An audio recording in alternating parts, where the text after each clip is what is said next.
So yeah, thank you everyone for being here at the second online sharing session that we're doing as part of the Right to the Streets project. We've got some of the partners below, Greater Sport, Mike Media, Open Data Manchester, Trafford Council, DEVA, and Publica, who will be running through some things with us today.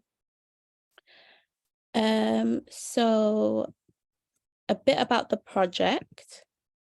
Right to the Streets is funded by the Home Office Safer Streets Fund in order to reduce violence against women and girls in the area and create inclusive, active streets and public spaces. And the way that this is being done in this project is by making streets safe and more welcoming and a place where women and girls can feel like they can belong, and also kind of listening to people's perceptions and experiences. So this session will focus on how Publica, or Ellie from Publica, will share insights about how the built environment shapes our lives. And then she'll be talking about some joyful games that they've devised. So I'm going to now hand over to Ellie to start sharing.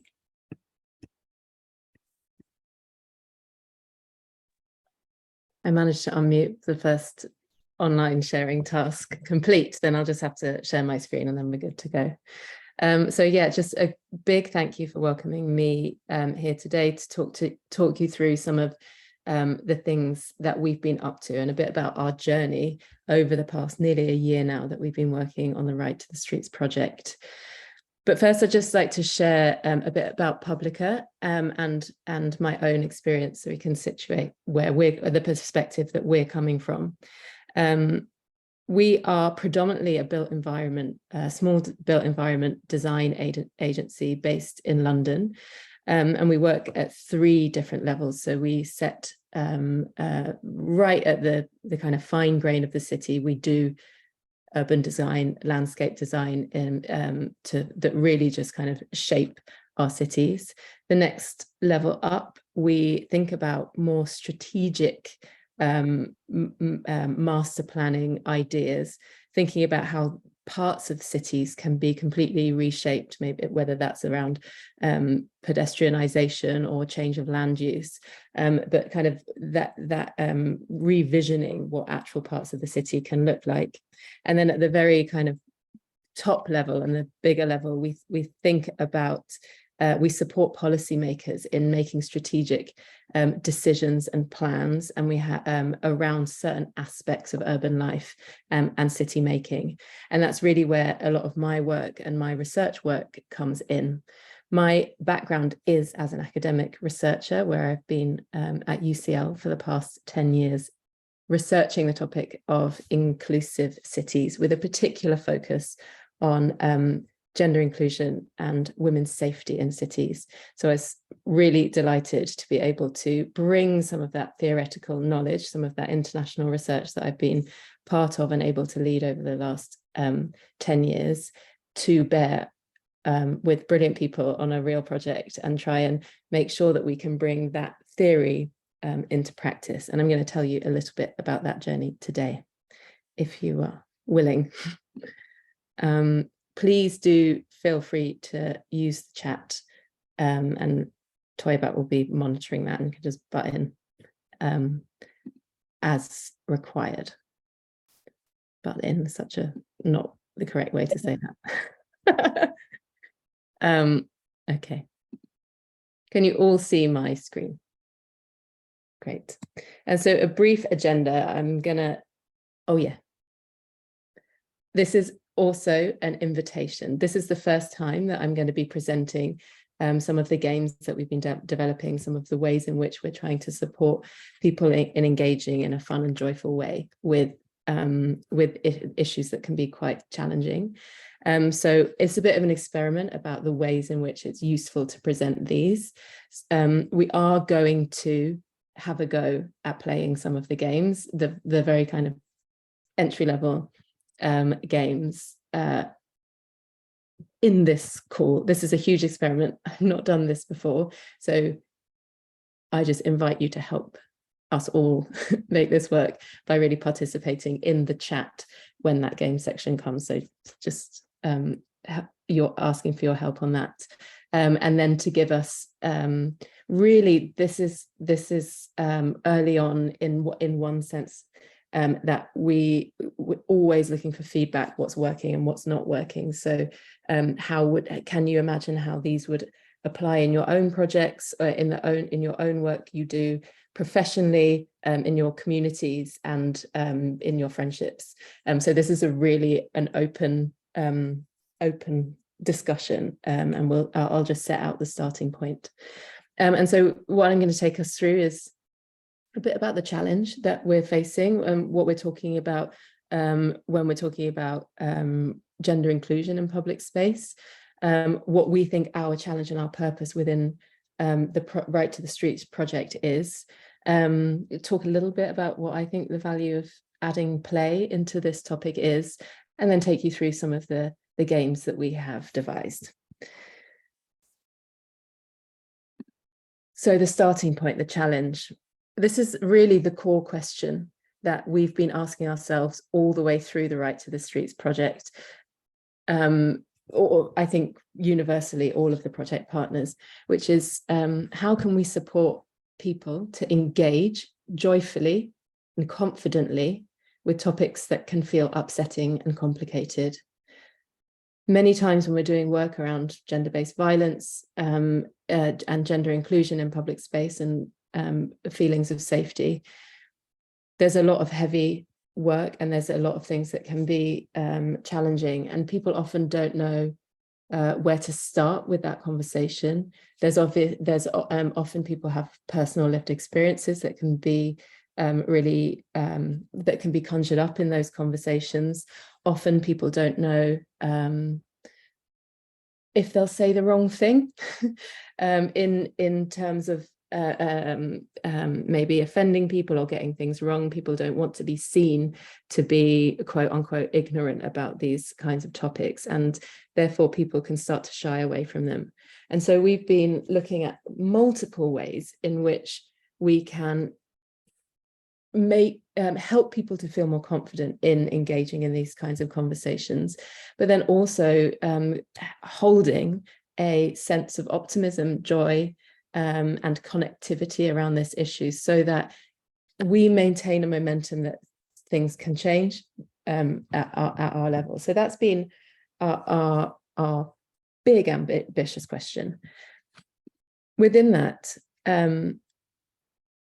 we've taken a few steps to get to where we are today. And the first is, okay, so if in order to be able to engage joyfully and confidently, we're going to really want to scope out what topics are included, what do people need to know, what are the baseline information, and how should we be thinking about gender inclusion and women's safety more broadly across the board. So our first starting point and our first big task was to create that body of evidence, to convene that body of evidence from communities, from academic literature, from existing public reports around the issue of gender inclusion, women's safety in public space, particularly for this project in relation to active lives, to being able to have free movement in the city. And so we were able to bring together that literature in a literature review. You see that it wasn't a normal report. These are, we set them up as a series of postcards that you can pick up and read any single one if you desire, and read them as a whole report as well. We've separated the massive amount of information that we were getting into 3 key themes in relation to gender inclusion, and then color-coded them, and each of those formed one section of the literature review. So the 3 key themes are around the relationship between gender and living an active life, living a safer life, and living where I belong. These are the kind of three key tenets of what we're talking about. And within each of those themes, there were between 7, 8, or 9 separate postcards that we developed that start to explain how gender affects your ability to live active, safer lives where we belong. So I'm just going to run through one example from each of those, but these are available online for you to read more deeply. You'll see there's a front and a back of the postcard. I don't know which is which, but an example from living an active life is to say that when women and girls and gender diverse people are active in public space, whether that's walking or running or cycling, they are more prone to experiencing instances of sexual harassment in public space. And so the way that each of these are structured is that there's a short explanation, and then Tell Me More holds the evidence in the literature that we found to support each of those points. To bring that to life even further, we've illustrated each of those issues to give a kind of felt sense and a visual sense of what that looks like. And we picked out some of our favorite quotes because we really wanted to center women's voices in this work.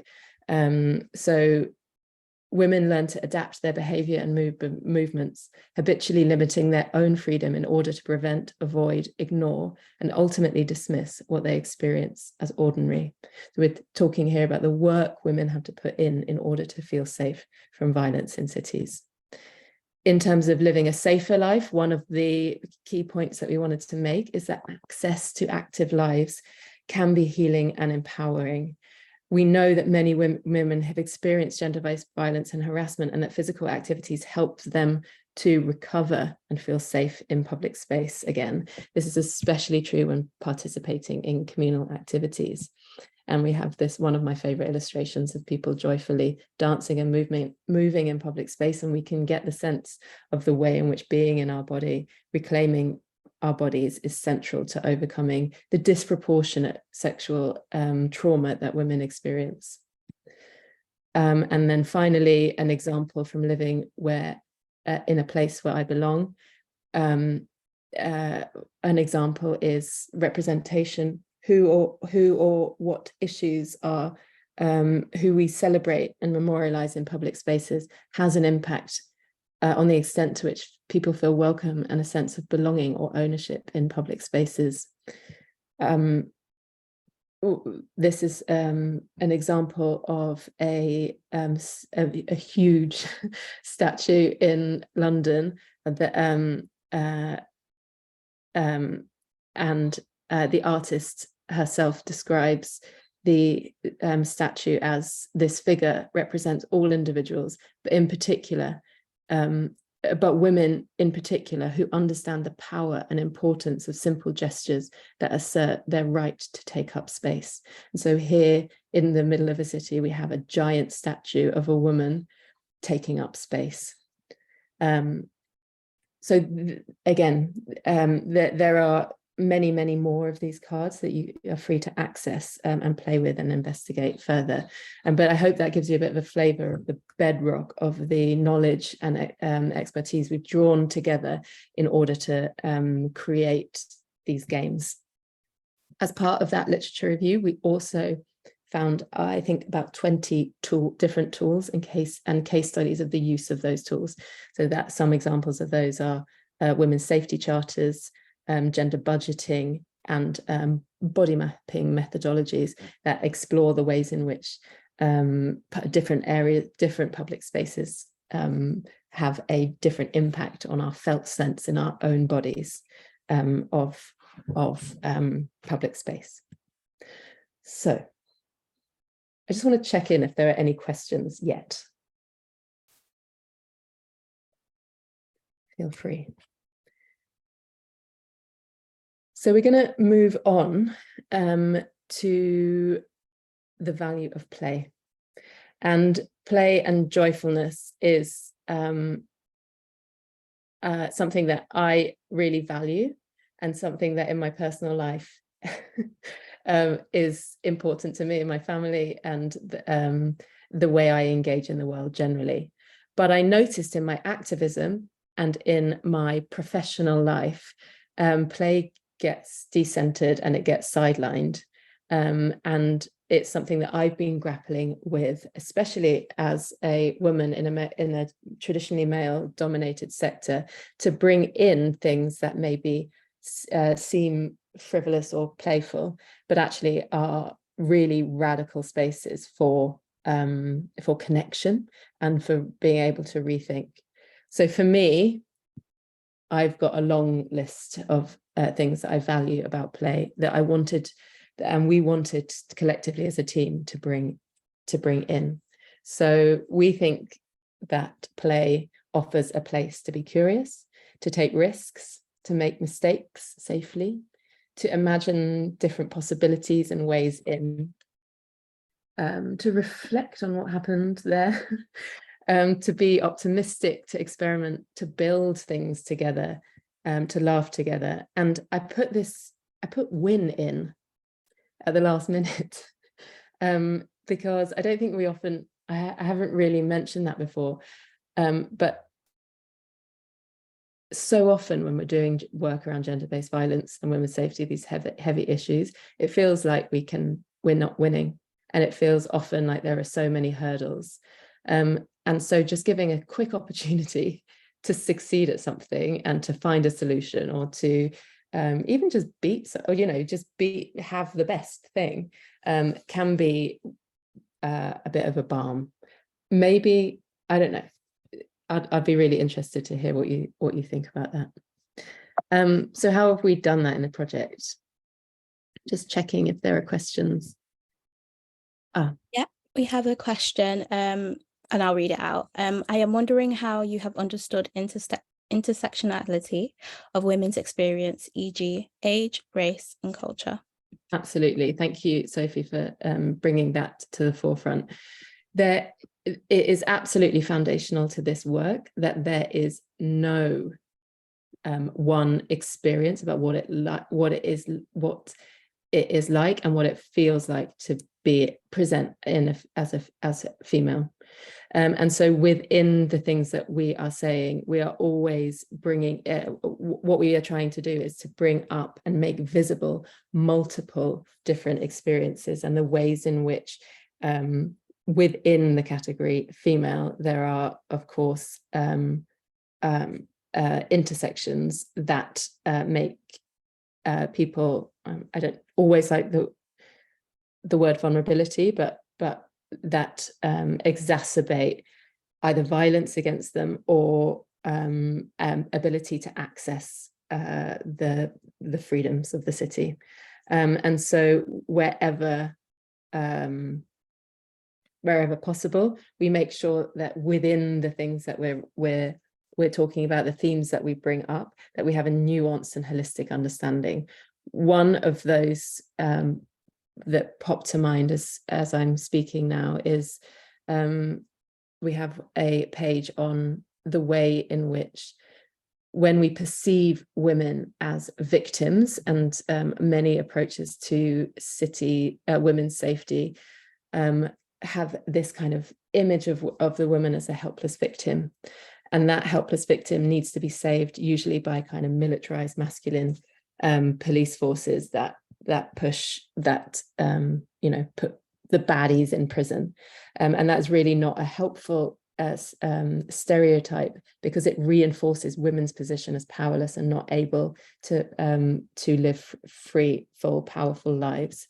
And especially when that over policing has a disproportionate impact on Black women, women of color, and trans women, who are often stereotyped and seen in public space as a threat to cisgendered young white women. And so we try and bring those nuances out at all times, and they're foreground in our thinking. I hope that helps. But I think it speaks exactly to your point, that we're not attempting to give a holistic understanding of what safety is and how safety is experienced. Neither are we trying to give all of the answers about what public space should look like or feel like in order to solve those issues. And actually, one of the key tenets that we talked about is that there is actually no such thing as a safe city. That is a kind of nonsensical thing that has been brought out as well in violence against women and domestic violence and sexual violence groups, where promising that a space is safe for any individual person is kind of nonsensical. And so we have to work within the complexities and nuances of this topic in order to bring that out. And I think that games and bringing people together in conversation to negotiate some of these topics. The other thing, the value of this as well, is that it can be taken outside of my lived experience and my own body, because we're bringing it all out into a kind of central, a more abstracted place where it can feel easier potentially to engage. Yeah. We also have a question about, does the value of leisure in the public spaces, or just being a flaneur, if I've pronounced that correctly, make chances for equal accessibility and utility of gendered spaces? Can you say that again? Does the value of leisure in the public spaces, or just being a flaneur, make chances for equal accessibility and utility of gendered spaces?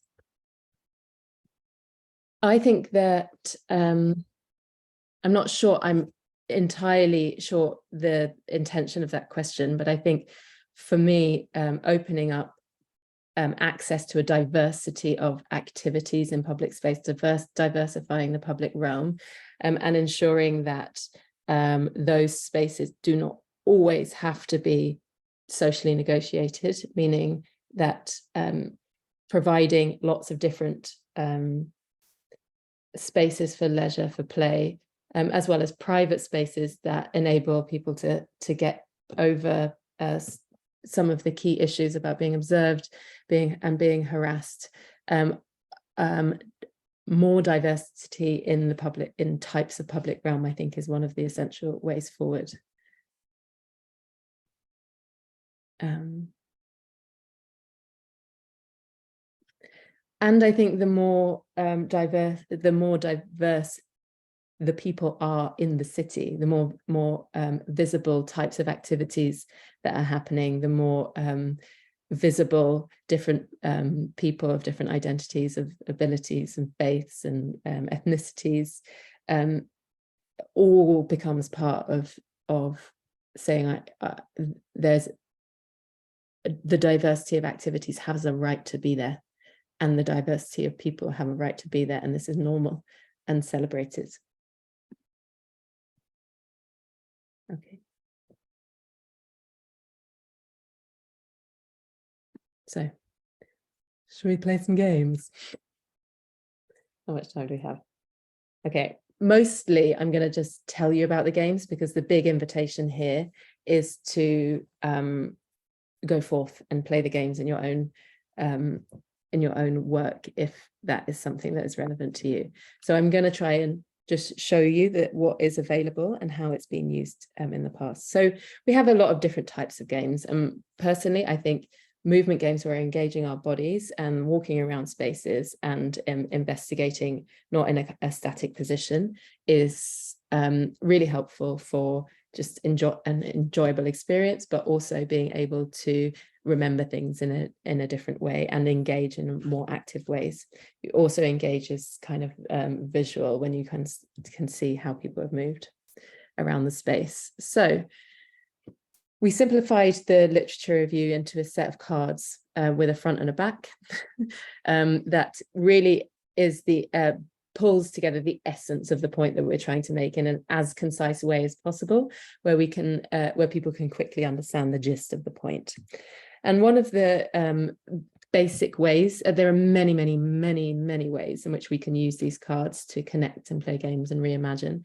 One of the basic ways is to simply for everyone to select a card at random. So we've already come across the Healing Through Movement card. And somebody else, for example, might have something about the ways in which a space that many public spaces are not affordable to use toilets or access seats or rest places. And so the invitation is, when everyone has a single card, to move around the space and to stop and connect with a person nearby. And their challenge is to explain their theme, their card, their challenge to one another, and to in understanding their own card and the other person's card, to find a single word that connects those two cards together. We then that single word, it might be oppression, it might be play, it might be patriarchy, it might be, what did we have? Patronizing was a word that came up when we played it. And so you start to, when people can share those single words, you start to hear in the room what are the key kind of intersecting issues that are really the core underpinning issues in the room. What we have found, we played at our summer away day, hence the beer. Beer is not essential for this game, just so you know. But what we found after people had done a few rounds of that game and using their own, keeping their own card, is that people got a really deep understanding of their own card and became really expert in it, and were able to think more really kind of in quite nuanced ways as they'd been talking about it through different lenses as they've met different people. We also played a second round where half of the people changed their card to a tool card. And so these are the tools that I mentioned before: women's safety audits, gender budgeting. And everyone in the room had to find their ideal pair. So you pair a challenge to a tool. And the aim of the game was to be the pair that had the most relevant and impactful solution or level of activity. Another movement game that we've devised is public space tagging. And I know that this has been tested out in Trafford. I just don't have the images for it. So these are when we played it in London. And this is a very simple game. We give people a red dot or a green dot and ask them to move around their local area together and to label places physically by sticking a red or green dot on them as increasing their feelings of safety, increasing their feelings of belonging, increasing their likelihood that they can be active, or alternatively the red dot to saying that things that stop it. We ask people to then take a picture, and we can come back in a focus group, and people can share their own, having thought about it and felt the public space, why they put red dots and green dots on things. And what's really nice about this exercise is that people are able to really, again, get into the nuance and their understanding of their own personal experiences, hear from others, and also see the ways in which a bench, for example, can have on it both a red and a green dot. That public space is contentious, that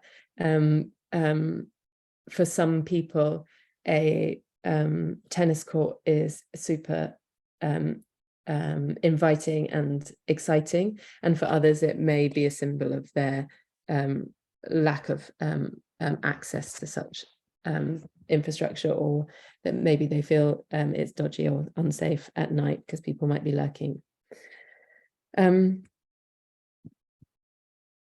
We also have been devising a set of visual games. This is one that to me the most magical and exciting. You can see here that we have either a cityscape that has blue lines or red lines, and the idea is when you have a filter over the top, this isn't working in this image, we're going to make it work. It works in our printed versions and when you're in person, but when you look through the red lens, it disappears all of the red lines, and when you look through the blue lens, it disappears all the blue lines. And so what we're trying to show here is the red lines will disappear any of the kind of social issues that are about people's lived experience at any one moment.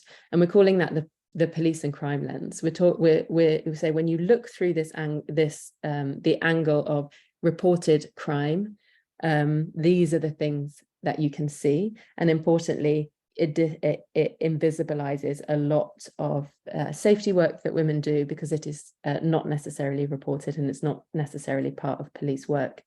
Whereas when you look through the blue lens, it really foregrounds some of those social issues. And so the purpose of that game is to really be able to look through the city through different lenses and show the ways in which your perspective, what you're looking for, can change your understanding of what the issues are, and B, the kinds of actions you might choose to take and the kind of actions you think might be most impactful in any given situation.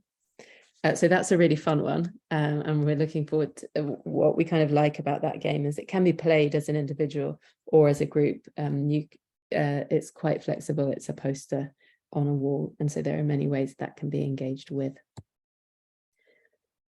We then have a set of searches. So these are kind of like a word search, but with images.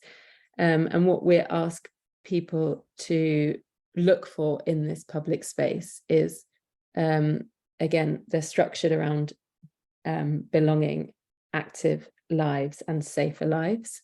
And so each of the images is intended to show different ways in which public space can help combat feelings of isolation and lack of safety. This was going to be the interactive version where I get you to write what you can see. I'm going to move on because of time. And because I want to play the other game instead. And so just some clues of the kinds of things that you might see. You might see that there's lots of diverse people around, different diverse tenants. You might see that it's an active space, that people are co-designing and participating in the space. Here you can see this is a women's safety audit going around. When it's high res, you can see that. Signage that says it's open to all. This is some people painting their own mural in this space. And you will see things in there that I haven't seen. And you may disagree with them. And the point is to be able to really start to circle what's working and what's not working. And then we have building games where we will build stuff together, build new visions of what the world could be like, build physical models.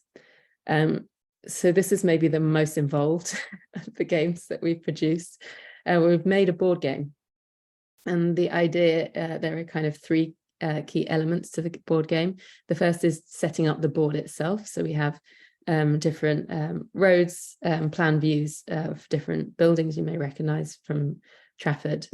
We then have different features that you can put into that space. That may include trees, slides, plants. And then we also have these character cards.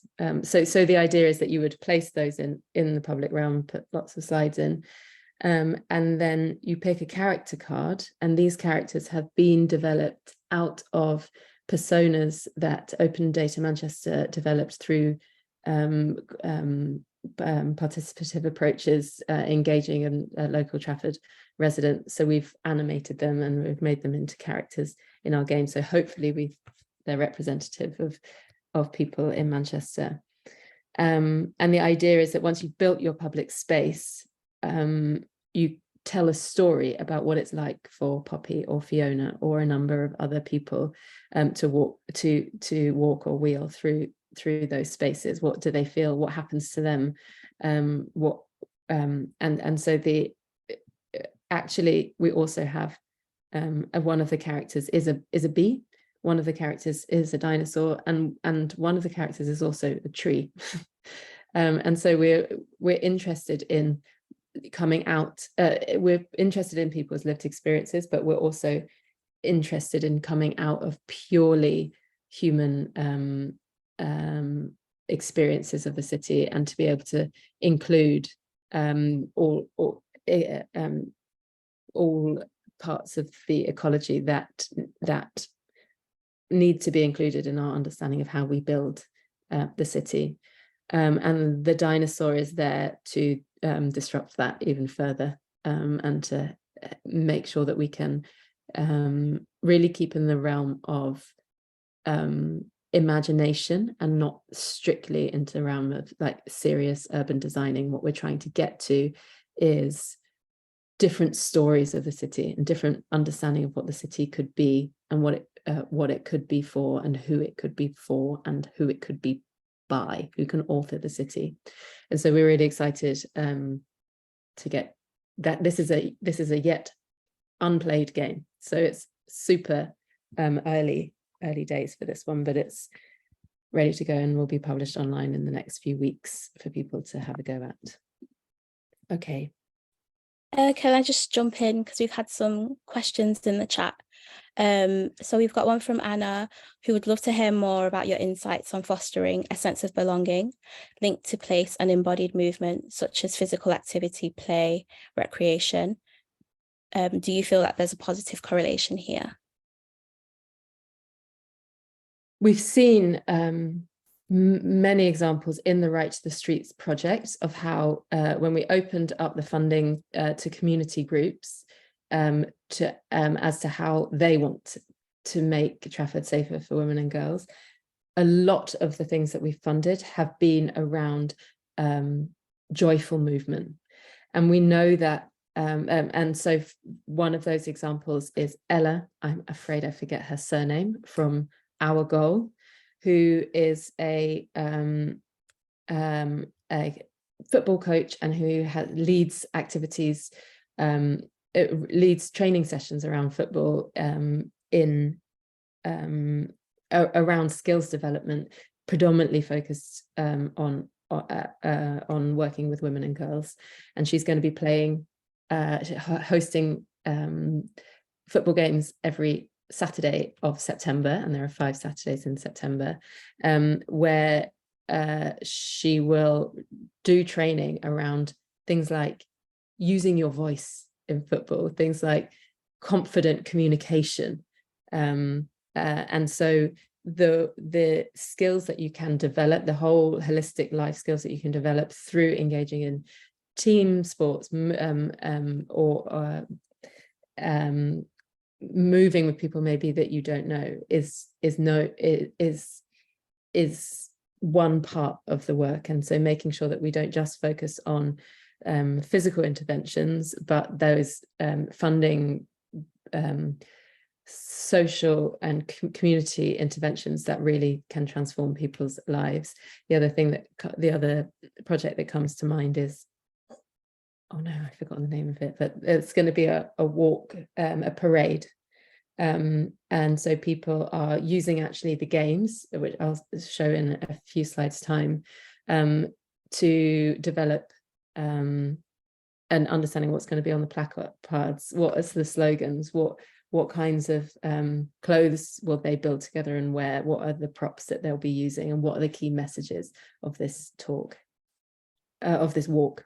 I'm just going to see, this is them doing it, but I don't have their name. Anyway, it's Stretford Arts, but I think it's Stride something. Yeah. So yeah, hope that helps. Do you have any examples of how you then analyze the results that feed into the designs? And this is in regards to like the activities and games. Yeah. So there are many ways. There are many ways that it can be brought in, depending on the purpose of each of the games. So sometimes it's just about getting people comfortable with talking about these issues, getting personal understandings, and helping people build their own strategies about what do they want to do in their own lives and work, and really just based on the premise that people themselves, communities themselves, know what's right in their own places, and that it's not necessarily for someone like me or urban design consultants to abstract that and take probably the resource to make that happen separately, but that it should always be led by communities themselves. Having said that, if it is a policy piece of work, or it is about a bit of public realm, then you would tailor the engagement accordingly. So that might be co-design of public space. You might have, you might use that board game to actually hear from, for example, teenage girls about what their experience traveling through spaces are. And we've done co-design workshops with school children who are schoolgirls who are from the area where Sabina Nessa was murdered, and we've worked with them and landscape architects to co-design a piece of space that really meets their needs. So in that, the game, the playfulness was part of the design process itself. So again, you don't need to abstract away from what people are saying in order to be able to deliver it. And again, the kind of most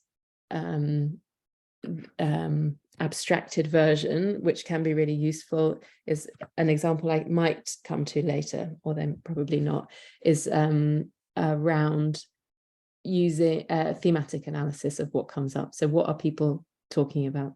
What are the general issues? And when we did the street tagging, we were able to hear a lot of the themes and the ideas and the issues that women had, and we were able to use our power as trusted consultants and advisors to create a report with the key issues and what we think the corresponding actions are. That was with Transport for London, and through that report they had clear actions that TfL could take. And they were immediately, the ones that they could do in the immediate term were done. And so it's a really nice examples of the ways in which you can leverage that community conversation to take it to people in really clear and direct ways through specific actions that has the support and the of communities.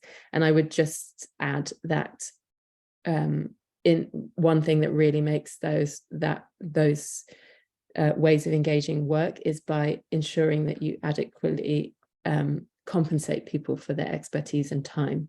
And so we always pay people either through actually paying them or through vouchers, which can be just kind of legally a bit easier, to ensure that when we say we value expertise, that the community, that people are paid for their time, and that the the engagement experts are not the only people in the room who are getting paid, because that sends a very different message about what kind of knowledge we value. So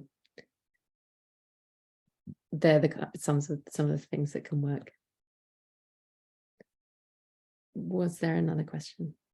And is this helpful? It is helpful, thank you. No more questions at this time.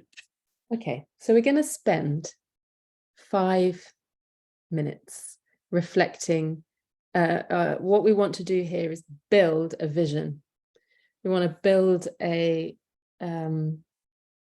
image of what the world could be like. And this is where I'm inviting your fingertips to help us write this vision. And using some of the cards as inspirations for just one line that you might put in the chat related to some of these topics. So take a minute, take a moment to think about what the world would be like if I can find the toilets, the water, the rest spots and other facilities for free that meet my needs. What would the world be like if I could engage fully and freely with public space without fear or discomfort? And what would it be like if I could move my body and feel free without worrying what I look like? If you could all write one thing in the chat when you're ready.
We've had some contributions in the chat.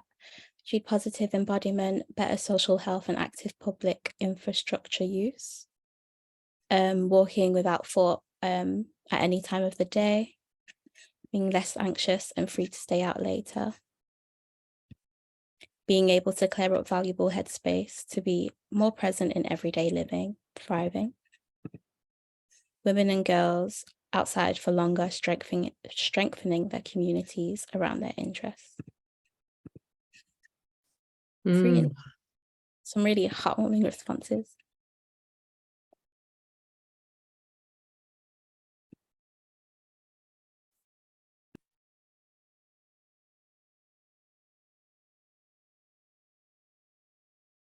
Thank you for, am I not muted? You can hear me. An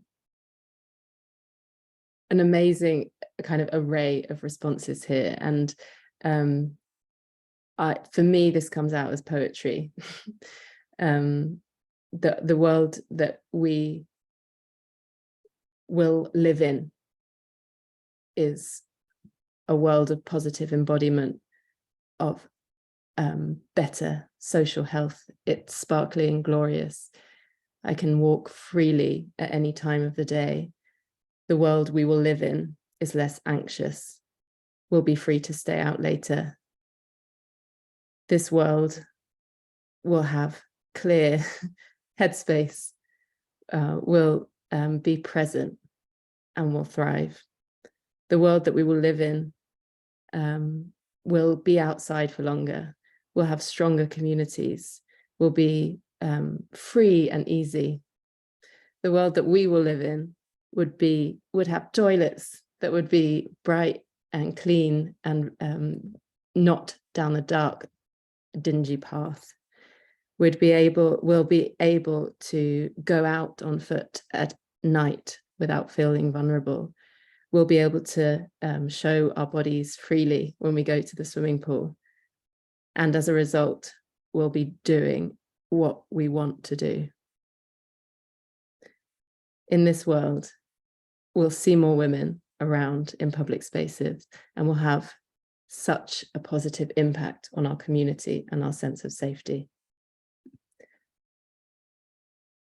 How easy is it? How ready are we to create this vision? We already know the world that is possible.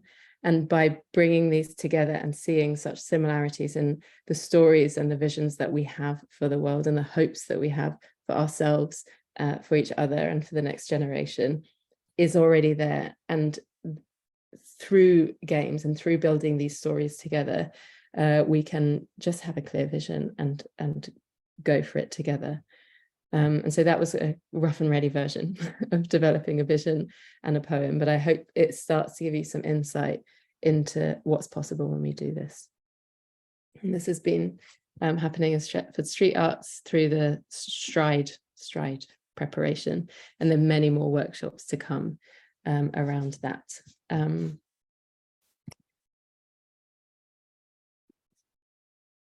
We've also been working with sounds, and so we've been working in Wandsworth to develop their nighttime strategy, where we have asked people to record the sounds of their nighttime and use the sounds of the city to help people really tune in to one sense, and use that as a starting point to talk to each other about their experiences and what they would like to change.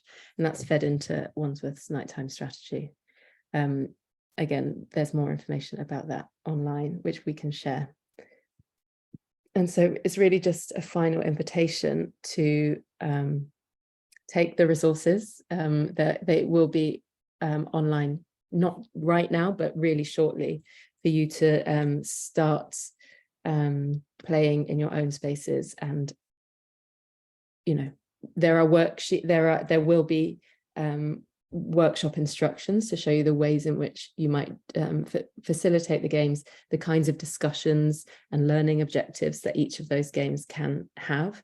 But we're also aware that that's just our ideas, and even in our ideas the possibilities seem endless. So please rip up the rule book, put it back together, let us know what's working, what are you learning, as well as how you've adapted the games and how you've used it differently, and what we could learn. So thank you. Open it up if there are any more questions. If not, I'll just hand back to Twyba. Thank you so much, Ellie, and thank you to everyone who's like put a question in, made a comment, and interacted with the game. Really appreciate the interactive space that we created today. Are there any more questions for Ellie? I'm just going to share my screen briefly. Just to kind of reiterate that there's lots of things going on with the project at the minute. Stretford Stride, as Ellie mentioned previously, have some activities that are going on, such and Ghost Hill Studios. You can find more information on this on the Right to the Streets Eventbrite. There's also a campaign running at the minute that you can find on Instagram on Right to the Streets as well. And I just wanted to kind of plug the next session, where we'll be speaking to Vic at Mike Media, who's been involved in the project in terms of podcasting and being like that audio kind of platform for people in the area. And yeah, we've got 2 minutes to spare. Just I rushed through that thing. Let's see if we got any more comments. Everyone thinks that you were really lovely and it was a great session, Ellie. Helpful and enlightening. I like those words. Oops. Well, yeah, feel free to gain back your minute of your lunch or whatever you were doing this afternoon. And yeah, thanks for being here with us. Thanks a lot.